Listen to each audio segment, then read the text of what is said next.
हाँ जी, नमस्कार, राधे राधे, जय श्री कृष्ण। कैसे हैं सब लोग? बढ़िया, मज़े में, आनंद में। चलिए, ईश्वर आप सबको हमेशा आनंद में रखें, खूब मज़े में रखें, खूब स्वाध्याय करें, खूब अध्ययन करें, खूब मेहनत करें और अपने कर्म पथ पर लगातार बढ़ते चले जाएं। देखिए दोस्तों, हम लोग बात कर रहे थे बंगाल में ब्रिटिश ईस्ट इंडिया कंपनी के साम्राज्य की स्थापना की, कि किस प्रकार से बंगाल को अपना गढ़ बना लिया इस ब्रिटिश ईस्ट इंडिया कंपनी ने।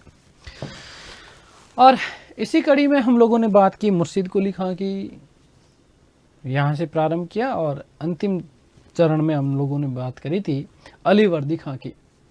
मैंने कहा कि अलीवर्दी खां की क्या हो जाती है, मृत्यु हो जाती है, और मृत्यु के बाद में क्योंकि उसकी कोई संतान नहीं थी, इसलिए उसका नाती मतलब क्या, दोहिता, ठीक है, उसको क्या बना दिया जाता है, उत्तराधिकारी बना दिया गया खुद के द्वारा। अलीवर्दी ने उसको अपना उत्तराधिकारी घोषित कर रखा था। और इसीलिए कई जो और अन्य जो लोग थे वो वस्तुतः, क्योंकि वो भी अलीवर्दी खां की मृत्यु के बाद में चाहते थे कि हम शासक बने, तो वो सबसे बड़े विरोधी के रूप में आ गए। जैसे सिराजुद्दौला शासक बना तो सबसे बड़े विरोधी के रूप में वो लोग आए। जैसे सिराजुद्दौला के विरोधियों की बात कर रहा हूं मैं, ध्यान देना। सबसे पहले हम बात करें शौकत जंग की, जो कि मायमुना बेगम का और पुत्र था, पूर्णिया का नवाब हुआ करता था, शौकत जंग, ठीक है। क्योंकि मायमुना मैडम का जो पति था वो उसका तो देहांत हो गया था, और उसके बाद में शौकत जंग क्या बन गया था, शासक बन गया था। तो शौकत जंग भी चाहता था कि मैं बंगाल का नवाब बनूं। उसके बाद में घसीटी बेगम, मैंने आपको कहा कि घसीटी बेगम का विवाह वस्तुतः ढाका के गवर्नर के साथ में किया गया था, लेकिन ढाका के गवर्नर की भी कुछ समय बाद में क्या हो गई थी, मृत्यु हो गई थी। तो जब विधवा हो गई कौन, घसीटी बेगम, तो सबसे बड़ी विरोधी भी बनी कौन, घसीटी बेगम। घसीटी बेगम विधवा होने के बाद पुनः बंगाल लौट आई थी, आ गई बात समझ में। और सिराज की सबसे बड़ी विरोधियों के रूप में जानी जाती है कौन, घसीटी बेगम। सिराज का एक भतीजा था जिसका नाम था मुराउदौला। क्या नाम था, मुराउदौला। इस मुराउदौला को घसीटी बेगम ने गोद ले लिया था, और वो चाहती थी कि ये मुराउदौला जो है ये बंगाल का नवाब बने अलीवर्दी के बाद में। उसके बाद यदि हम बात करें तो देखो, एक चीज और ध्यान रखना कि इस घसीटी बेगम का जो सबसे बड़ा सहयोगी व्यक्ति यदि कोई था तो वो बंगाल का दीवान हुआ करता था, जिसका नाम था राजवल्लभ। क्या नाम था, राजवल्लभ। आगे बात समझ क्लियर है। घसीटी बेगम का सबसे बड़ा सहयोगी कौन था, तो राजवल्लभ। इन दोनों के बीच में अलग कुछ तरीके के संबंध थे, तो ये उसका सहयोगी बन गया था कौन, राजवल्लभ। और एक मीर जाफर, कौन, मीर जाफर, जो कि अलीवर्दी का बहनोई था, और स्वयं ये क्या बनना चाहता था, शासक बनना चाहता था। देखिएगा, हम बात करते हैं किसकी, सिराजुद्दौला की। किसकी बात करते हैं हम लोग, सिराजुद्दौला की।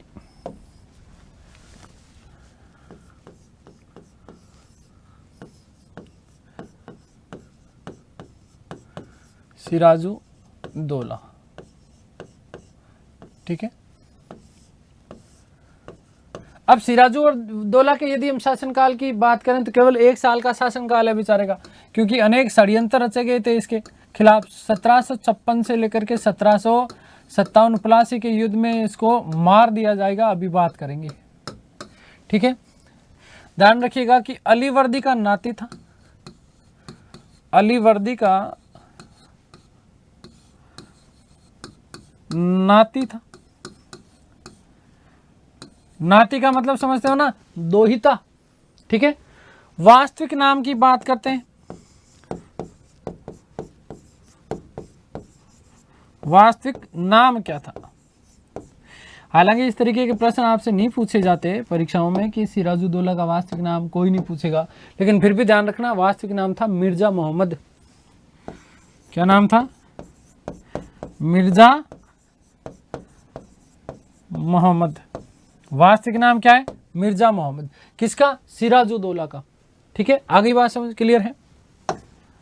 अब हम लोग बात कर लेते, देखो जैसे मैंने आपको बताया कि क्योंकि अलीवर्दी ने अपने जीवन काल के दौरान ही सिराज को अपना क्या कर दिया था, उत्तराधिकारी घोषित कर दिया था, और जैसे ही अलीवर्दी की मृत्यु हुई, अलीवर्दी की मृत्यु के बाद में सिराज शासक बना, और शासक बनते ही जो है इसके कई सारे विरोधी बन गए। ध्यान रखिएगा कि सिराज के शासक बनते ही, सिराज के शासक बनते ही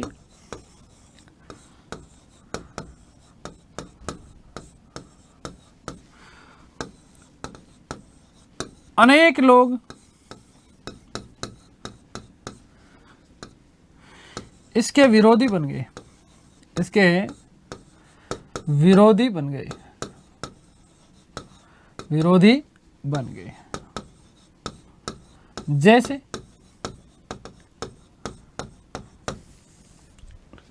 नंबर 1, सबसे पहले हम बात करते हैं शौकत जंग की, जो कि दौलत जंग का पुत्र था, पूर्णिया का नवाब बन गया था। ठीक है, किसका बेटा था? मायमुना बेगम, मायमुना बेगम का पुत्र।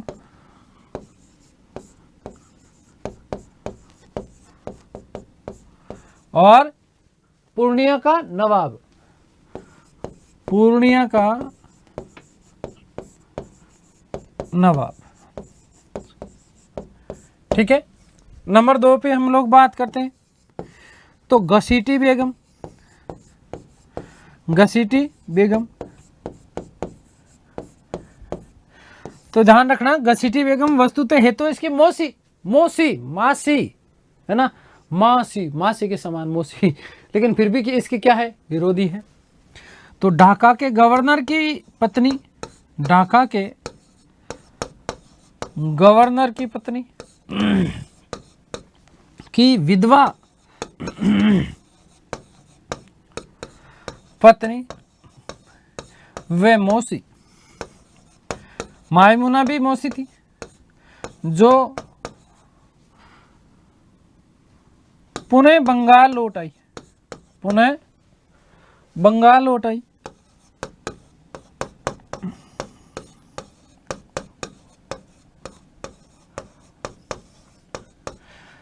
तथा सिराज के भतीजे, सिराज के भतीजे, ध्यान रखना, सिराज के भतीजे को इसने क्या ले लिया था? गोद ले लिया था। और नाम क्या था? मुराउदौला, मुराउदौला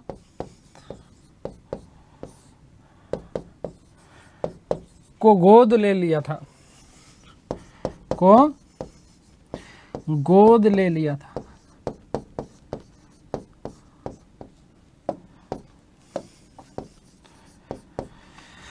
तथा उसे बंगाल का नवाब बनाना चाहती थी, बंगाल का नवाब बनाना चाहती थी।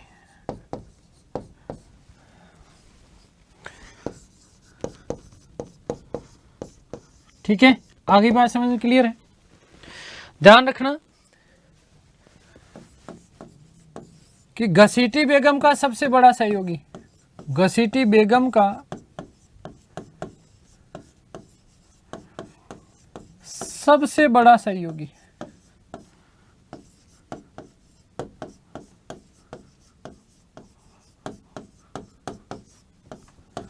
बंगाल का दीवान,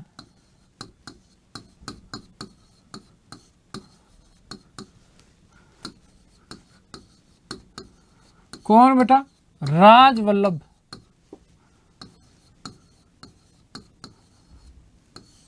ठीक है, बंगाल का दीवान था जिसका नाम क्या था? राजवल्लभ।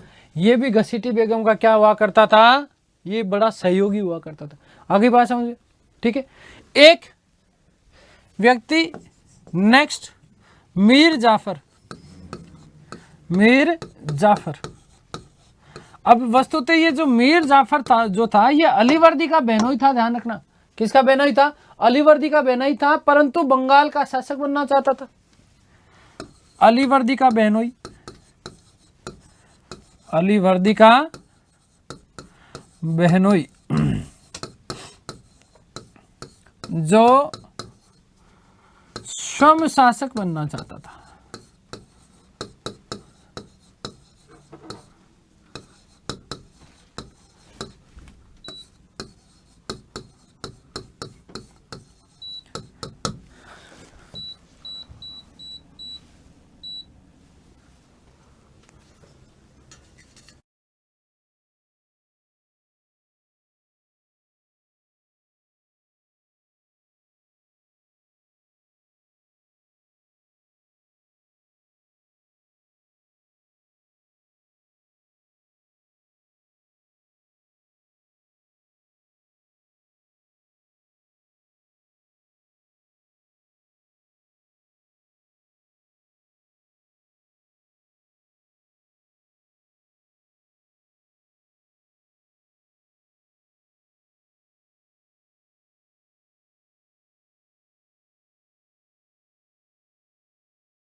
अब देखो ध्यान देना भाई, इतने सारे लोग क्या है इसके विरोधी बन के बैठे हैं चारों तरफ से। मतलब जहां पर भी देखे वहां सिराज जो है वो सिराज चारों तरफ से अपने आप को बेचारों को बेचारा जो है विरोधियों से घिरा हुआ अपने आप को पा रहा था। सीधे सरल किस्म का व्यक्ति हुआ करता था कौन? सिराज। अब इन विरोधियों का इसको क्या करना पड़ेगा? दमन भी करना पड़ेगा। यदि दमन नहीं किया तो ये विरोधी इसका सर्वनाश कर देंगे। यस और नो? अब देखो ध्यान रखिएगा कि विरोधियों का दमन किस प्रकार से किया उसके बारे में हम लोग बात कर रहे हैं कि विरोधियों का दमन कैसे किया सिराज ने। विरोधियों का दमन,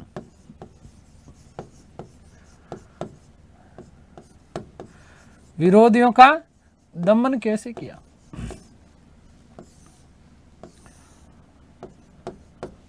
अब सुनो भाई, सबसे पहला व्यक्ति कौन? शौकत जंग। इस शौकत जंग को सिराज को आया गुस्सा, नवाब बनेगा तू, हलवा है क्या कोई? है नवाब बनेगा? भाई अलीवर्दी खान ने मुझे जब अपना उत्तराधिकारी बना दिया तो मैं बन रहा हूं, तो क्या दिक्कत है? वैसे तो मौसी बेटा भाई ही है एक तरीके से, लेकिन फिर भी बकवास कर रहा था। इसलिए ध्यान रखना कि मनिहारी के युद्ध में, कौन से युद्ध में? अक्टूबर 1756 में मनिहारी बिहार के युद्ध में सिराजुद्दौला ने शौकत जंग को पराजित किया और पराजित करके मार डाला। नंबर एक कि अक्टूबर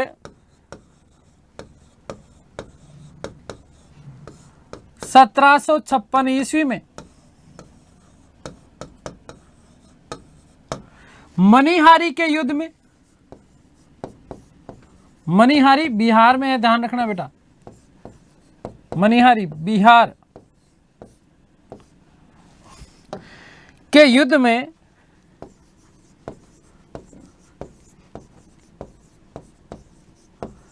सिराज ने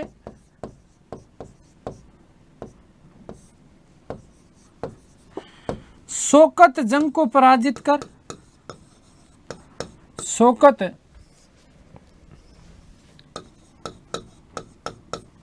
जंग को पराजित कर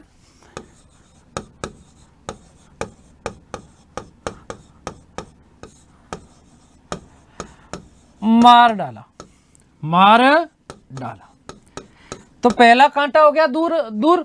अब दूसरा कांटा कौन है? घसीटी बेगम। कौन है? घसीटी बेगम। इस घसीटी बेगम को उसने क्या करा? बंदी बनाया और बंदी बना के कहां डाल दिया? जेल में डाल दिया। नंबर दो, घसीटी बेगम को, किसको? घसीटी बेगम को बंदी बना, कहां डाल दिया? जेल में डाला। कहां डाल दिया? जेल में। अब तीसरा व्यक्ति बचा कौन? मीर जाफर। कौन बचा? मीर जाफर। तो ध्यान रखना कि मीर जाफर को सेनापति के पद से हटाया और पद से हटा करके मीर मर्दान को अपना क्या बना दिया? सेनापति बना दिया। ध्यान रखना कि मीर जाफर को सेनापति के पद से हटाकर, सेनापति के पद से हटाकर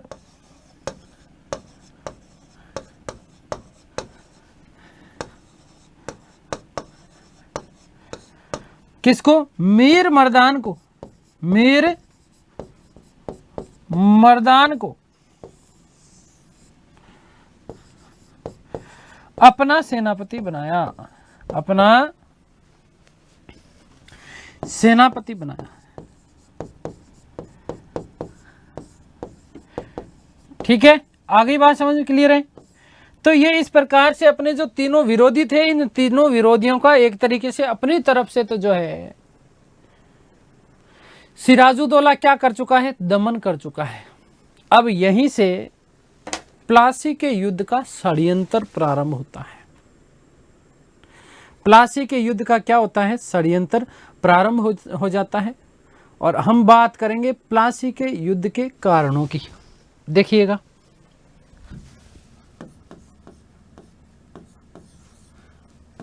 प्लासी युद्ध के कारण।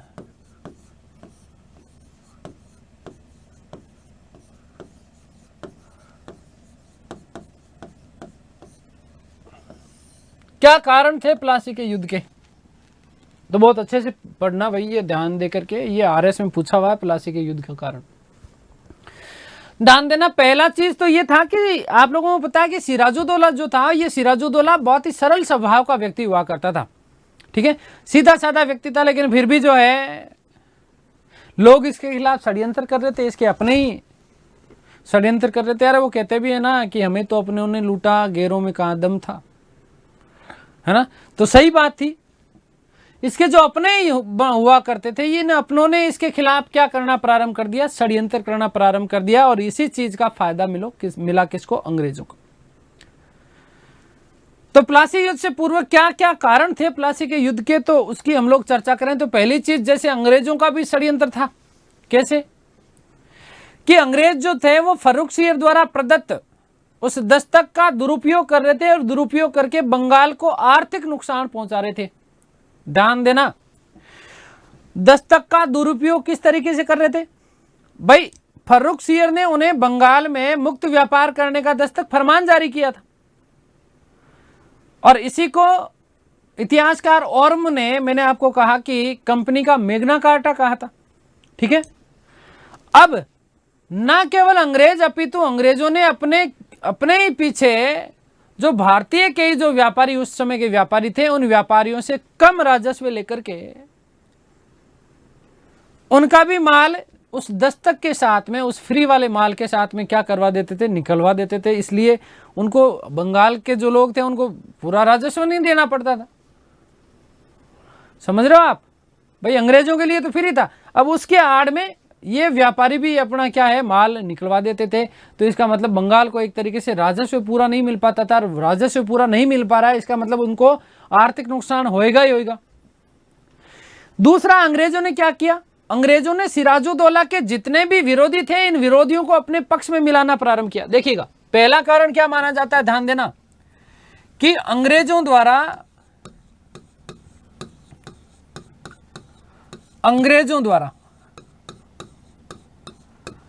फर्रुखसियर द्वारा प्रदत्त, फर्रुखसियर द्वारा प्रदत्त दस्तक का दुरुपयोग कर, दस्तक का दुरुपयोग कर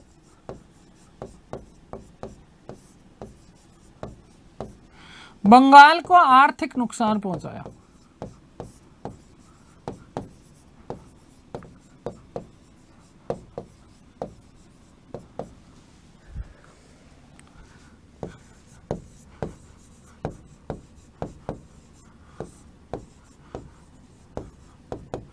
पहला चीज। दूसरा चीज क्या, कि अंग्रेजों ने, किसने, अंग्रेजों ने सिराज के विरोधियों को,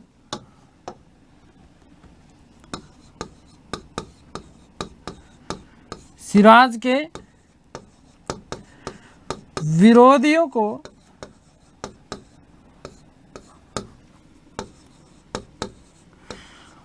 अपने पक्ष में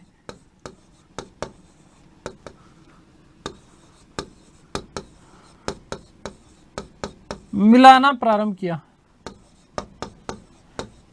ठीक है। जितने भी विरोधी, और इन्हीं विरोधियों में सबसे बड़ा विरोधी मीर जाफर।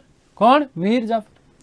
तीसरा, कि ब्रिटिश ईस्ट इंडिया कंपनी ने बिना अनुमति के फोर्ट विलियम की किलेबंदी करना प्रारंभ कर दिया। भाई, किलेबंदी करने से पहले वहां के नवाब की, वहां के शासक की अनुमति आवश्यक थी, परंतु in British east India company वाले लोगों ने फोर्ट विलियम किले की, इन्होंने क्या कर दी, किलेबंदी करना प्रारंभ कर दी। और यही कारण थे कि सिराजुद्दौला इनसे क्या हुआ, नाराज हुआ कि अरे भाई तुमने पूछा ही नहीं और बिना पूछे तुमने किलेबंदी करना प्रारंभ कर दी। तो देखिएगा कि बीआईसी कंपनी द्वारा क्या चीज है, कंपनी द्वारा फोर्ट विलियम किले की, फोर्ट विलियम किले की किलेबंदी, क्या चीज, किलेबंदी करना प्रारंभ कर दिया, करना प्रारंभ कर दिया।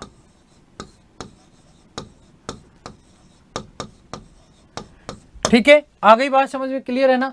तो ये चीज आप लोग विशेष रूप से ध्यान रखना। देखो, दस्तक का दुरुपयोग किया और दुरुपयोग करने के साथ ही साथ ध्यान रखना क्या चीज है कि नवाब के खजानों को उसने नुकसान पहुंचाया एक तरीके से।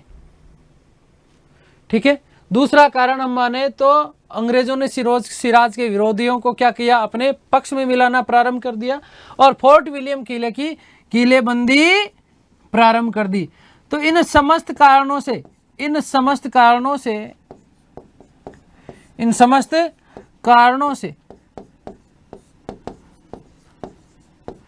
सिराज नाराज हुआ और नाराज होने के बाद जो सिराज ने किया वो देखने लायक था। वो क्या देखने लायक था? अंग्रेजों को सजा देने के लिए, अंग्रेजों का दमन करने के लिए उसने कदम उठाया। पहला कदम था कि कासिम बाजार के ऊपर क्या कर लिया, अधिकार कर लिया। किसने? सिराजुद्दौला ने।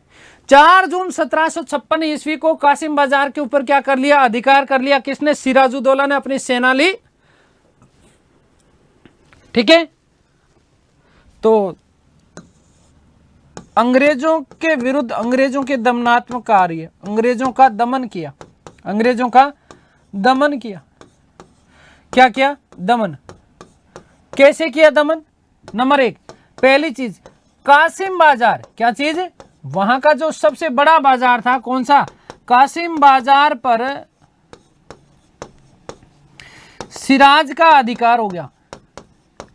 सिराज का अधिकार, यह भी प्लासी के युद्ध के कारणों में शामिल है। ध्यान रखना कि प्लासी के युद्ध के कारण क्या क्या है।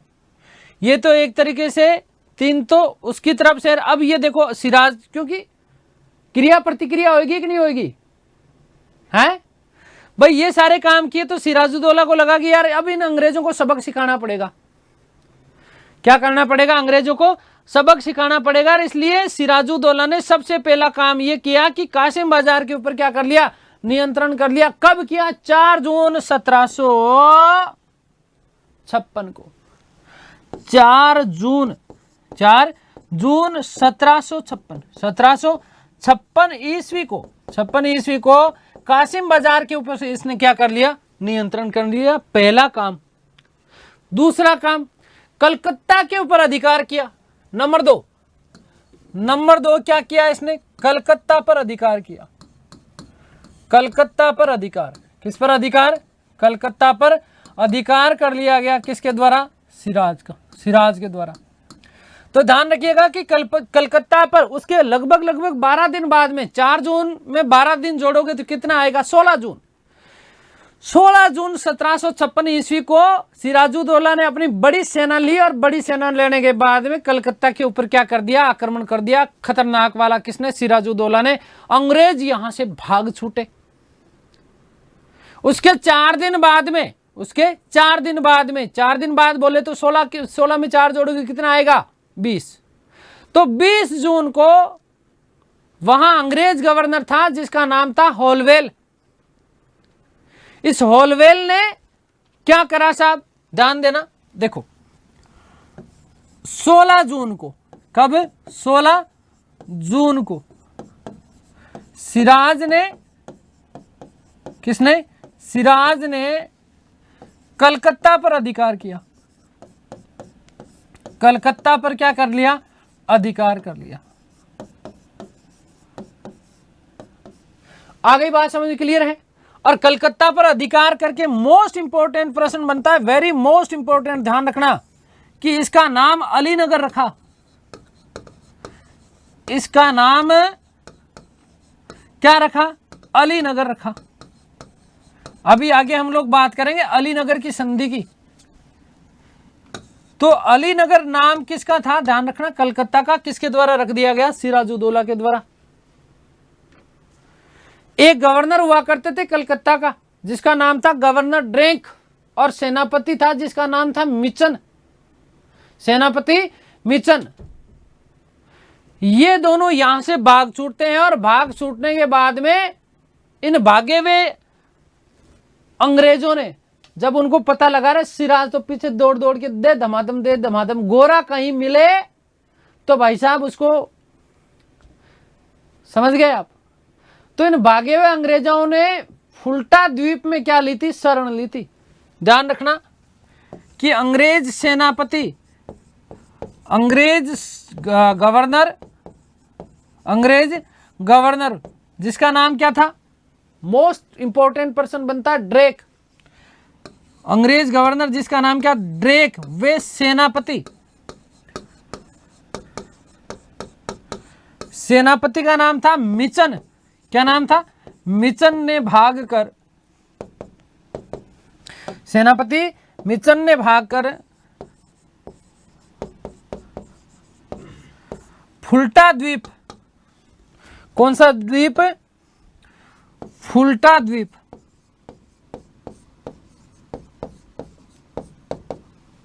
फुल्टा द्वीप पर शरण ली। अब एक पीछे बच गया, कौन, हॉलवेल। तो अन्य गवर्नर, ध्यान रखिएगा क्या चीज, अन्य गवर्नर हॉलवेल ने, अन्य गवर्नर हॉलवेल ने सिराज के सामने, सिराज के सामने अपने साथियों सहित, अपने साथियों सहित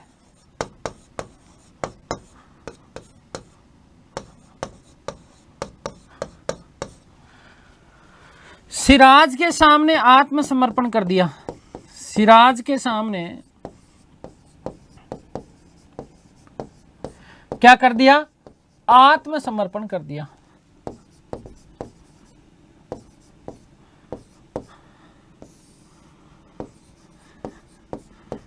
आ गई बात समझ में, क्लियर है। अब सिराजुद्दौला के सामने आ गए ये सारे के सारे लोग। कौन आ गए, एक तो हॉलवेल आ गया और अपने साथियों के साथ में ऐसा कहा जाता कि कुल जो है कुल 146 अंग्रेज लोग, 146 अंग्रेज लोग, 146 अंग्रेजों ने सिराज के सामने क्या कर दिया, आत्मसमर्पण कर दिया। कब, 20 जून को। कब कर दिया, 20 जून को। यह घटना कब की है, ध्यान रखना, 20/6/1756 को। कब, 20 जून 1756 ईस्वी को इन्होंने क्या कर दिया, सिराज के सामने आत्मसमर्पण कर दिया। अब सिराज ने इनको क्या किया, सिराज ने इनका क्या किया, सोचो क्या किया। ऐसा कहा जाता है कि, अब ये बात हॉलवेल ने कही है, मुझे नहीं पता, हॉलवेल ने कहा है कि सिराजुद्दौला ने कलकत्ता पर अधिकार के दौरान और जब हमने उसके सामने आत्मसमर्पण कर दिया तो सिराजुद्दौला ने 20 जून को, कब, 20 जून को 14.10, 18 इंटू 14/10, 18 इंटू 14/10 की एक कोठरी में 146 अंग्रेजों को ठूस ठूस कर भर दिया, ठूस ठूस करके भर दिया। और उसमें से, क्योंकि देखो जून 21 जून की दिन सबसे बड़ा होता है, इस जून की भयंकर गर्मी में, इस जून की भयंकर गर्मी में 146 में से 123 लोग मारे गए। कितने लोग मारे गए, 123 लोग मारे गए। और इस घटना का वर्णन स्वयं हॉलवेल ने दिया अपनी पुस्तक अलाइव द वंडर। हॉलवेल की पुस्तक थी जिसका नाम क्या था, अलाइव वंडर, जिसमें काल कोठरी की घटना का क्या मिलता है, उल्लेख। इसी को ब्लैक होल की घटना भी कहा जाता है, ध्यान रखना। तो मोस्ट मोस्ट मोस्ट इंपॉर्टेंट प्रश्न बनता है कि ब्लैक होल की घटना किसके शासनकाल में, तो सिराजुद्दौला के शासनकाल में। कब, 1856 में। 1856 में डेट पूछ ले तो 20 जून, क्या चीज, 20 जून क्या थी, तो अंग्रेज गवर्नर हॉलवेल के अनुसार 146 लोगों को सिराजुद्दौला ने 18 इंटू 14 14.10 है ना, कि एक कोठरी में 146 लोगों को क्या कर दिया, बंद कर दिया। जून की गर्मी के कारण उसमें से 123 लोग मारे गए और इसी घटना को क्या कहा जाता है, ब्लैक होल घटना, या इसी को काल कोठरी की घटना के नाम से जाना जाता है। देखिए हम बात करते हैं ब्लैक होल घटना। ब्लैक होल घटना, ब्लैक होल घटना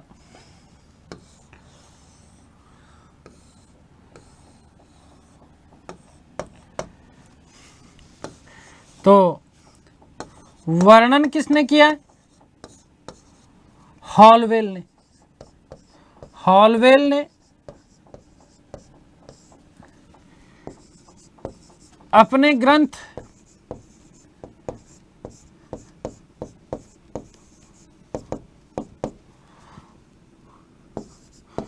wonder alive,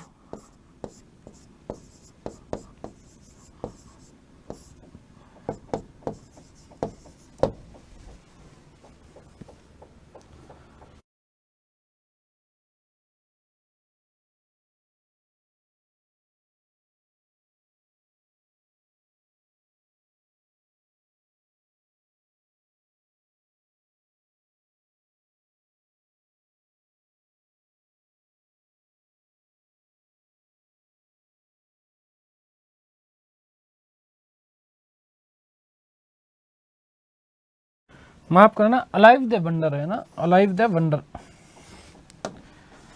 alive the wonder.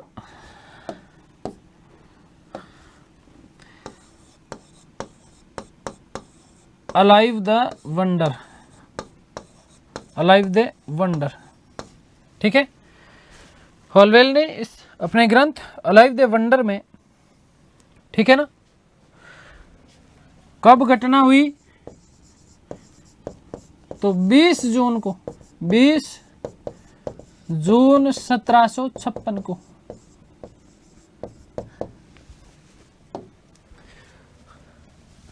ध्यान दीजिएगा कि हॉलवेल के अनुसार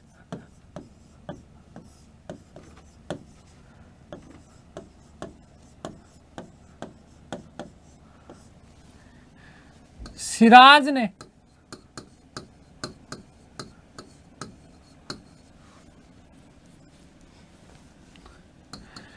146 लोगों को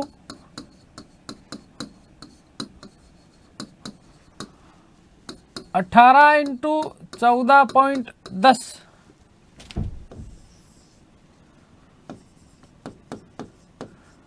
छोटी सी कोठरी में बंद कर दिया।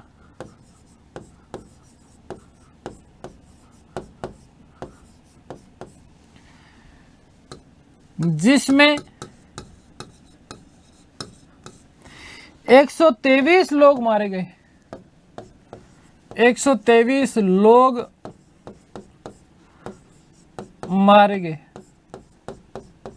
ठीक है। कितने लोग मारे गए, 123 लोग। तो बचे कितने, मात्र 23 लोग बचे।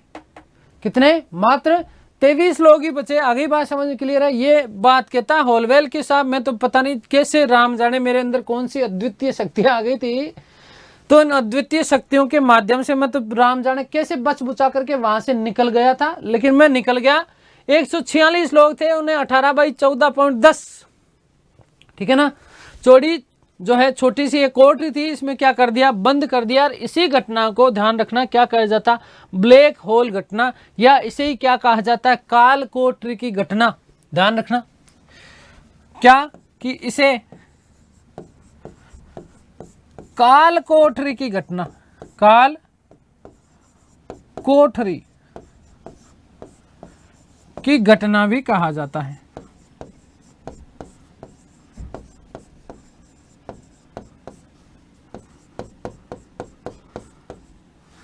क्या कहा जाता है, काल कोठरी की घटना भी कहा जाता है, ठीक है। आगे बात समझ में क्लियर है।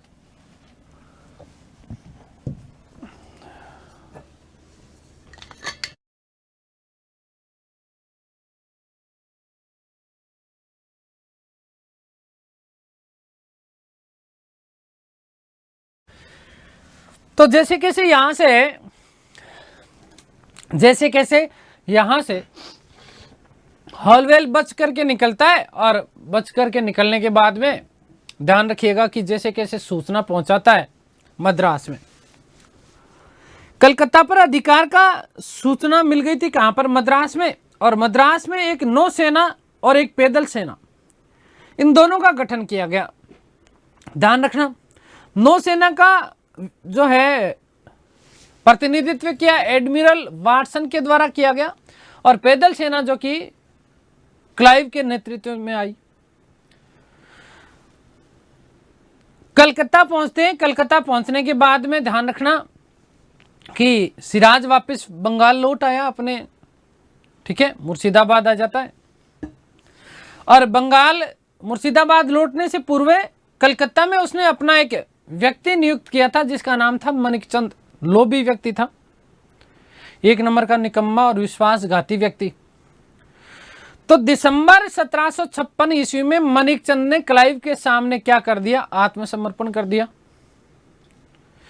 2 जनवरी 1757 ईस्वी को हुगली और कलकत्ता के ऊपर अंग्रेजों का क्या हो गया था? पुनः अधिकार हो गया।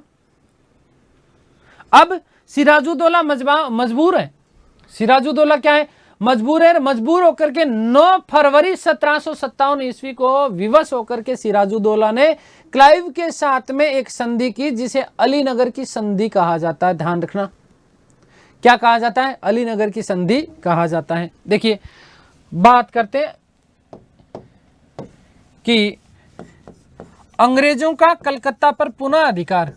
कलकत्ता पर अंग्रेजों का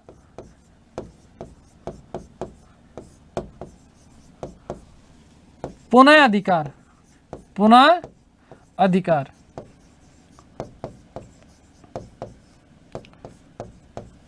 कैसे?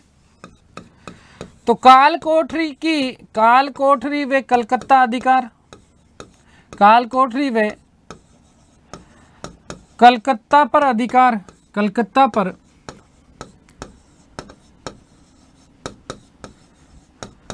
अधिकार की सूचना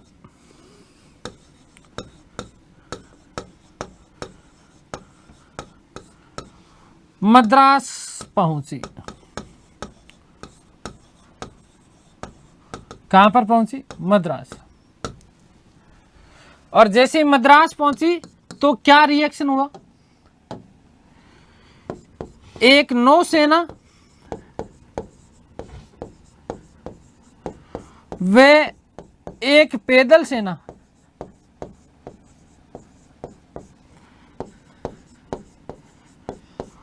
क्रमशः एडमिरल वाटसन, याद रखना, ठीक है, क्या याद रखोगे? एडमिरल वाटसन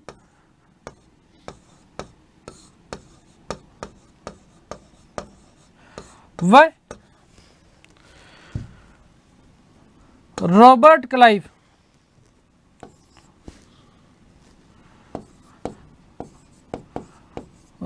क्लाइव के नेतृत्व में, क्लाइव के नेतृत्व में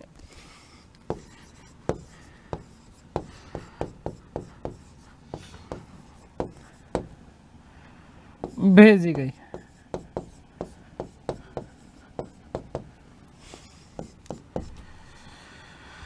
दिसंबर 1756 को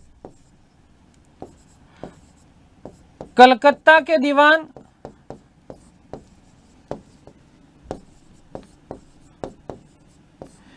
मनिकचंद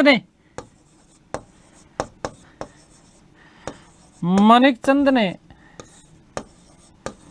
आत्मसमर्पण कर दिया।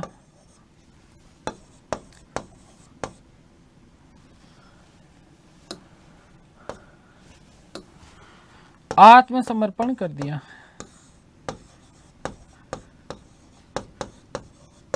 ठीक है।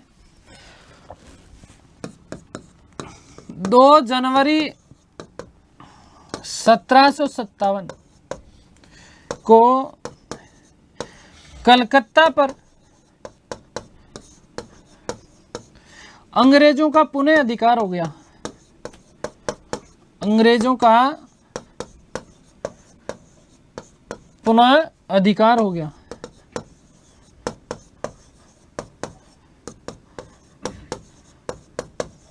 ठीक है भाई, बात करते हैं अलीनगर संधि की।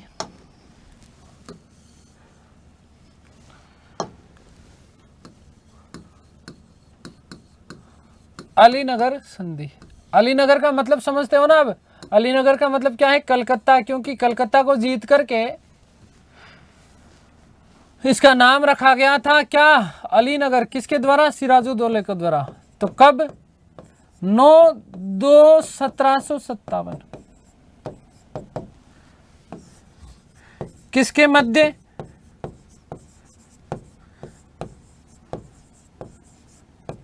तो ध्यान रखिएगा कि सिराजुद्दौला, सिराज व रॉबर्ट क्लाइव, रॉबर्ट क्लाइव के मध्य, क्लाइव के मध्य हुई। बात करते हैं संधि की शर्तें क्या थी, क्या क्या शर्तें थी इसकी, देखिएगा।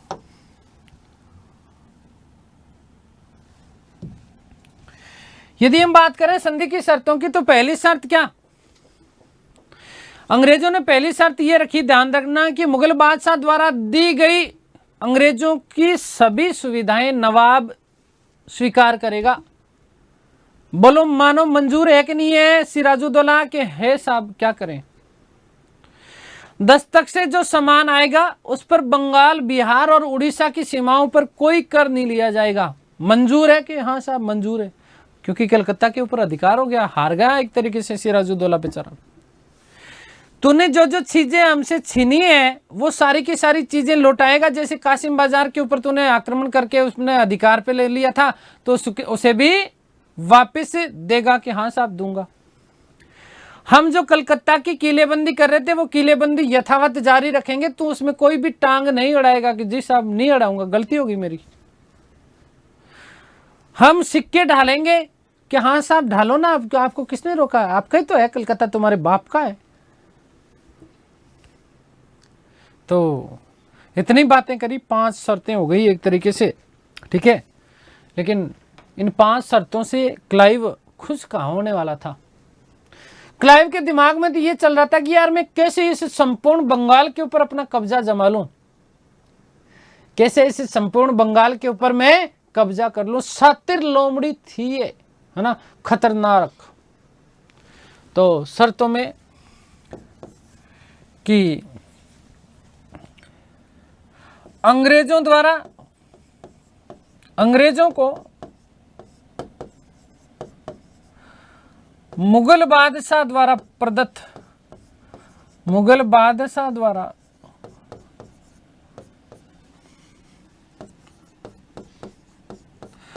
प्रदत्त समस्त सुविधाएं, समस्त सुविधाएं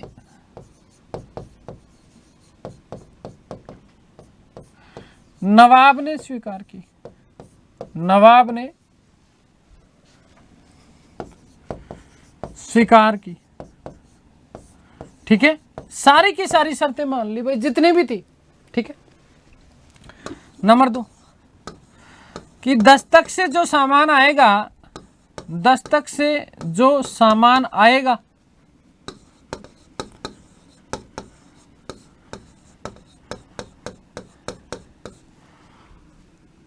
उस पर बंगाल, बिहार व उड़ीसा, बंगाल, बिहार व उड़ीसा में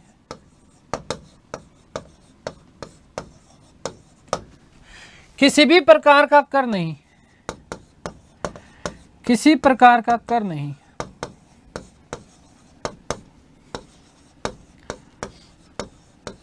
ठीक है। नंबर 3 कि नवाब द्वारा छीनी गई समस्त चीजें, नवाब द्वारा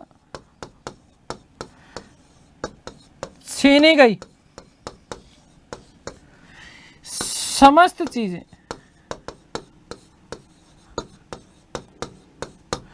वापस लौटानी होगी। ठीक है। नंबर 4, अंग्रेजों को सिक्के ढालने, एक साथ ही लिख रहा हूं मैं, ठीक है ना, वे कलकत्ता में किलेबंदी का अधिकार होगा।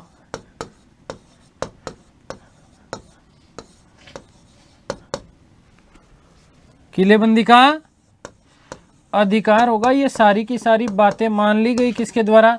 भोले भाले सीधे साधे किसके द्वारा? सिराजुद्दौला के द्वारा। किसके द्वारा?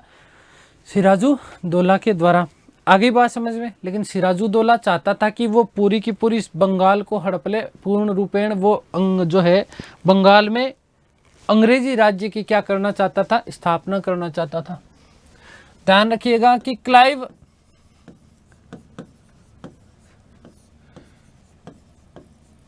संपूर्ण बंगाल में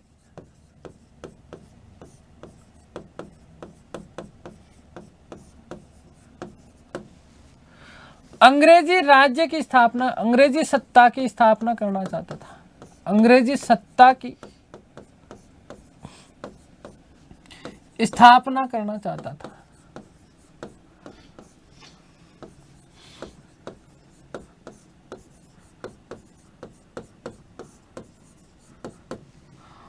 अतः उसने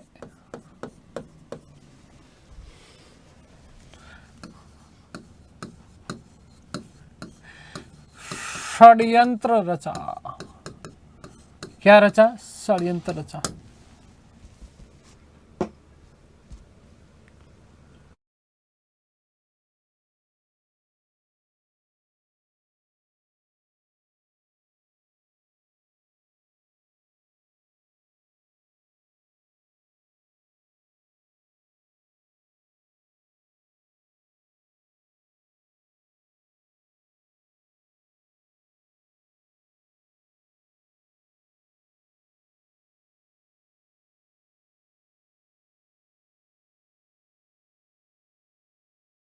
अब ध्यान देना, क्या षड्यंत्र रचा? क्लाइव बड़ा खतरनाक था, बड़ा धूर्त चालाक आदमी था, बड़ा चालाक आदमी था। मुझे लग रहा है थोड़ा डिटेल में जा रहे हैं, लेकिन आप लोगों के लिए जरूरी भी है, यहां से प्रश्न आते हैं।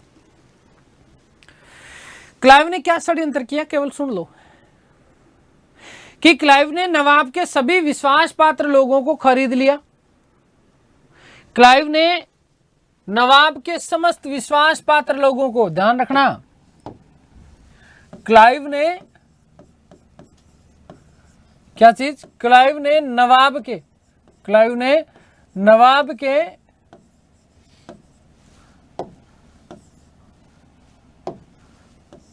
नवाब बोले तो कौन? सिराज के समस्त विश्वास पात्र लोगों को खरीद लिया। विश्वास पात्र लोगों को खरीद लिया। विश्वास पात्र लोगों को खरीद लिया।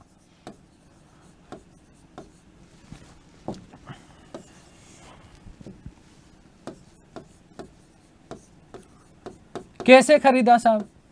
देखो बताता हूं। कौन कौन थे? जैसे सबसे पहला व्यक्ति मीर जाफर, जो कि अलीवर्दी का क्या हुआ करता था? बहनोई हुआ करता था। पहला व्यक्ति मीर जाफर। वापस बताने की जरूरत नहीं है, मीर जाफर के बारे में आपको पता है, ठीक है। नंबर 2 पे यदि हम बात करें तो एक व्यक्ति था जिसका नाम था मनिकचंद, कलकत्ता का प्रभारी अधिकारी था मनिकचंद, जिसने क्लाइव के सामने पहले से ही क्या कर दिया था? समर्पण। कलकत्ता का प्रभारी अधिकारी या दीवान, एक ही बात है, प्रभारी अधिकारी, इसको अपनी तरफ कर लिया, ठीक है। अब देखो बेचारा क्या करेगा रे ये सिराज है। नंबर 3 पे अमीचंद एक धनी व्यापारी हुआ करता था। अमीचंद कौन? अमीचंद जो कि क्या था? धनी व्यापारी था कलकत्ता का। ठीक है, आगे बात करते हैं। देखो जगत सेठ कौन? जगत सेठ जो बंगाल का सबसे बड़ा बैंकर था, बंगाल का सबसे बड़ा बैंकर जगत सेठ। नंबर 4 जगत सेठ बंगाल का सबसे बड़ा बैंकर था। ध्यान रखना, बंगाल का सबसे बड़ा बैंकर था। ठीक है, अपने आप में बैंक से बड़ा छोटा आदमी नहीं था। एक number 5 last but not list और सबसे महत्वपूर्ण व्यक्ति खादिम खां। कौन? खादिम खां, जो कि जिसके अधीन नवाब की सेना का बहुत बड़ा भाग उसके अधीन रहता था। व्यक्ति का नाम था खादिम खान। कौन था? खादिम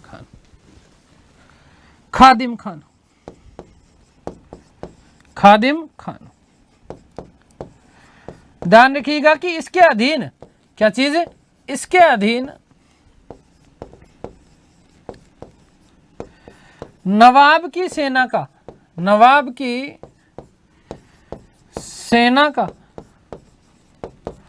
बहुत बड़ा भाग रहता था।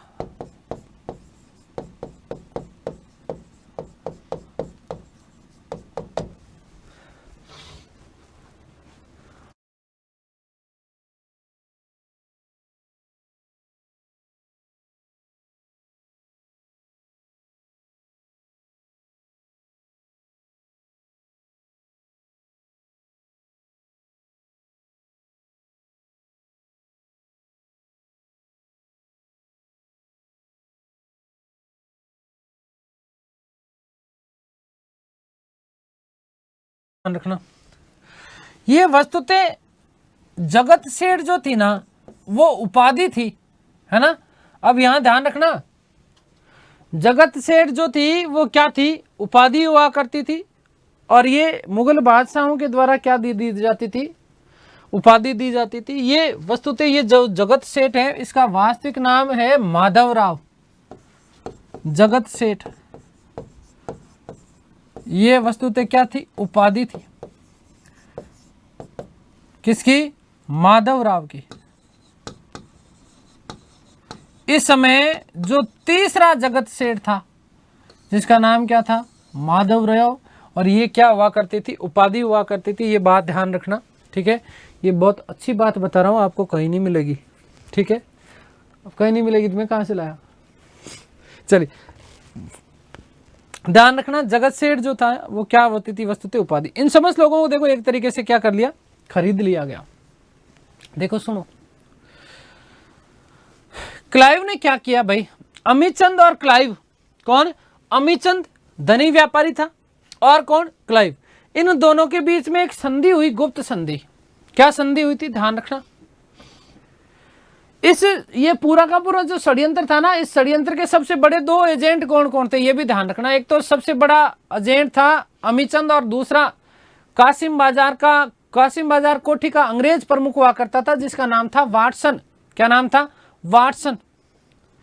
और इसी वाटसन के माध्यम से अमीचंद और क्लाइव के बीच में क्या हुई? एक संधि हुई थी, उसकी चर्चा करते हैं। लेकिन एक बात मैं स्टार बना के लिख रहा हूं कि इस षड्यंत्र के सबसे बड़े 2 एजेंट, इस षड्यंत्र के सबसे बड़े 2 एजेंट, सबसे बड़े 2 एजेंट,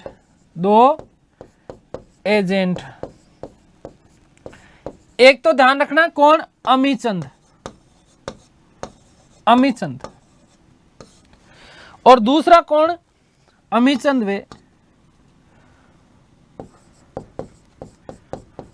बंगाल कोठी का प्रमुख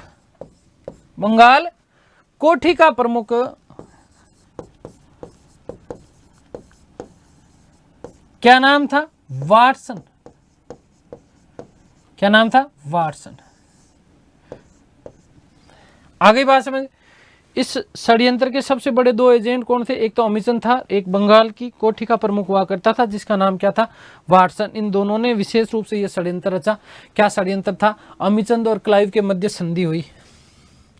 ध्यान रखना, अमीचंद व क्लाइव के मध्य संधि। ठीक है, क्या संधि थी? देखो ध्यान देना।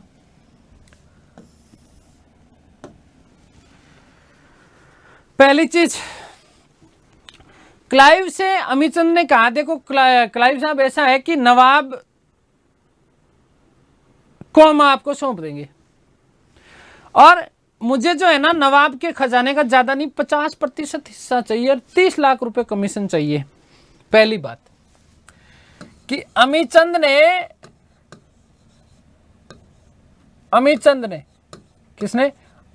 ने नवाब के खजाने का 50% के खजाने का कितना? 50%, वह 30 लाख रुपए 30 लाख कमीशन के रूप में मांगे। क्लाइव ने कहा अच्छा बस इतना ही चाहिए तुझे? इतना ही चाहिए, दे दूंगा। मन मन में तो क्लाइव सोचता था कि बेटा दूंगा तो सही तुझे, तू रुक ठार ठार के खाए, है ना, रुक तू, अभी मैं तुझे दूंगा, चिंता ना कर। तो क्लाइव ने क्या किया कि ठीक है ये तो अपनी ओरली बात होगी लेकिन अपन इसको लिखित पे भी लेंगे, तू चिंता मत कर, अमीचंद जो कहेगा ना वो करूंगा। तो ध्यान रखना कि क्लाइव बड़ा धूर्त आदमी था। क्लाइव ने इसके लिए क्या किया? ध्यान रखना, क्लाइव ने संधि के लिए 2 पत्र तैयार करवाए जिसमें से एक जाली था, ठीक है, और दूसरा जो था वो वास्तविक था। एक लाल पत्र था और दूसरा श्वेत पत्र था। क्या करता? एक लाल था और दूसरा क्या था? श्वेत था। श्वेत तो वास्तविक था और जिस पे अमीचंद की शर्तें थी वो लाल पत्र के ऊपर तैयार करवा दिया गया। ठीक है, आगे बात समझ में। और ध्यान रखना कि अमीचंद को कहा ले भाई तेरी शर्तें हैं, साइन कर दे। अब ये बात वस्तुतः पता चलती है किसको? वाटसन को। किसको? वाटसन को। और वाटसन ने इस फर्जी जाली पत्र के ऊपर, देखो उस समय वो भी ईमानदार था, वाटसन ने क्या करा? इस फर्जी जाली पत्र के ऊपर साइन करने से मना कर दिया। तो क्लाइव ने क्या किया? वाटसन के जाली हस्ताक्षर कर दिए और जाली हस्ताक्षर करके अमीचंद को सौंप दिया। और कुछ समय बाद में ऐसा उल्लेख मिलता कई जगह कि अमीचंद की क्या करवा दी थी? हत्या करवा दी। क्या करवा दी? हत्या करवा दी। अब वास्तविक जो संधि पत्र था वो श्वेत पत्र के ऊपर था। किस पर था? श्वेत पत्र पर था। आगे बात समझ में। और ये श्वेत पत्र वाला जो संधि होना था वो वस्तुतः क्लाइव और जाफर के बीच में होना था। और इस श्वेत पत्र के ऊपर जाफर की शर्तों का उल्लेख था। ध्यान रखना कि क्लाइव ने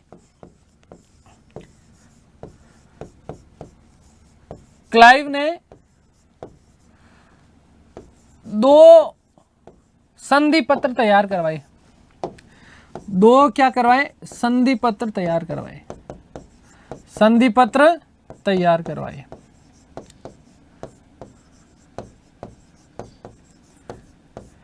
कैसे कैसे थे? एक तो था लाल पत्र। इस लाल पत्र को केवल इतना ही ध्यान रखना, जाली था ये। जाली मतलब क्या? नकली था। और इसके ऊपर ध्यान रखना अमीचंद की शर्तें थी। अमीचंद की शर्तें थी।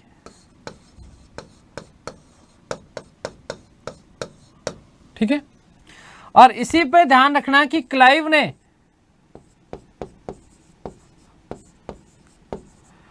वाटसन के जाली हस्ताक्षर किए। जाली हस्ताक्षर किए।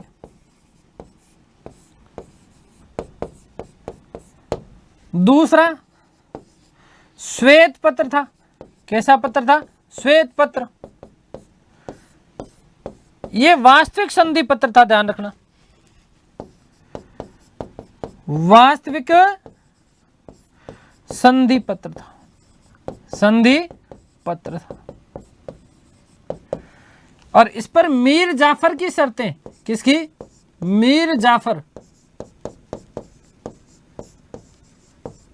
मीर जाफर की शर्तें लिखी थी।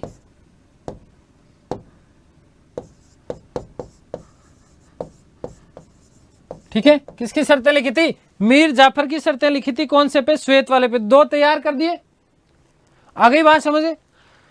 अब मीर जाफर की शर्तों में क्या क्या चीजें थी उसके बारे में भी केवल सुन लो।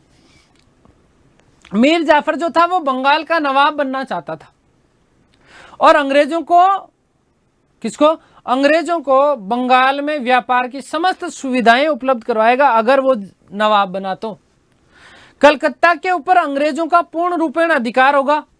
ढाका और कासिम बाजार में अंग्रेजों द्वारा किलेबंदी के अधिकारों की मांग की गई तो उसने कहा ठीक है, बिल्कुल। कलकत्ता, क्या चीज?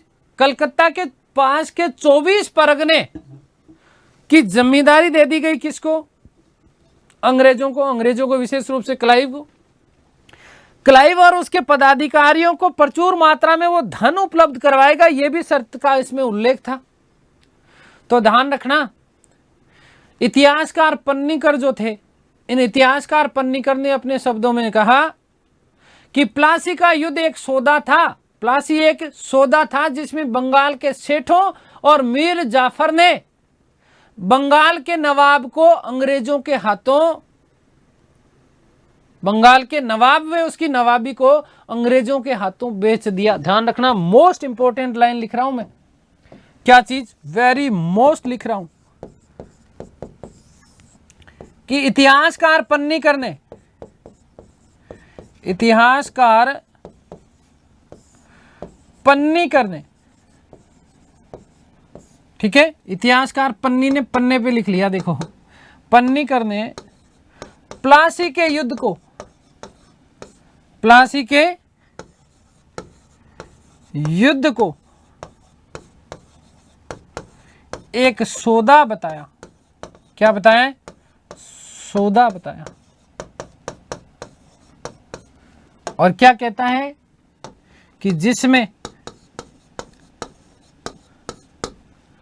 क्या चीज? जिसमें बंगाल के सेठ, बंगाल के सेठों वे, बंगाल के सेठों वे मीर जाफर ने, मीर जाफर ने बंगाल के नवाब, बंगाल के नवाब वे उसकी नवाबी को, नवाब वे उसकी नवाबी को, उसकी नवाबी को अंग्रेजों के हाथों बेच दिया। किसके हाथों? अंग्रेजों के हाथों बेच दिया। अंग्रेजों के हाथों बेच दिया। ठीक है, देखो मैंने आपको जानबूझ के थोड़ा सा डिटेल में पढ़ाया, उसके पीछे कारण है क्योंकि यहाँ से आपके प्रश्न आते हैं। ठीक है, तो इसलिए हमने थोड़ा सा इसको डिटेल में पढ़ लिया। इतिहासकार पन्नीकर वाला ये बात आप लोग विशेष रूप से ध्यान रखना। ठीक है, अब अगली जो हमारी क्लास होगी उसमें हम बात करेंगे प्लासी के युद्ध की, और फिर हम बात करेंगे बक्सर की युद्ध की, एक इलाहाबाद संधि की भी हम लोग थोड़ी सी चर्चा करेंगे, कैसे कैसे क्या क्या युद्ध हुआ। तो ये सारी की सारी चर्चाएं हम हमारी आने वाली अगली क्लास में बात करेंगे। ठीक है, तो उम्मीद करता हूँ सारी चीज़ें आप लोगों को समझ में आई होगी। ईश्वर से प्रार्थना करता हूँ आप सब स्वस्थ रहें, मस्त, तंदुरुस्त, आह्लादित और प्रसन्नचित रहें। इस तरह से की संपूर्ण खुशियाँ आपको और आपके परिवार को मिले। मिलते हैं हमारी अगली क्लास में, तब तक के लिए सभी को धन्यवाद, नमस्कार, थैंक यू सो मच।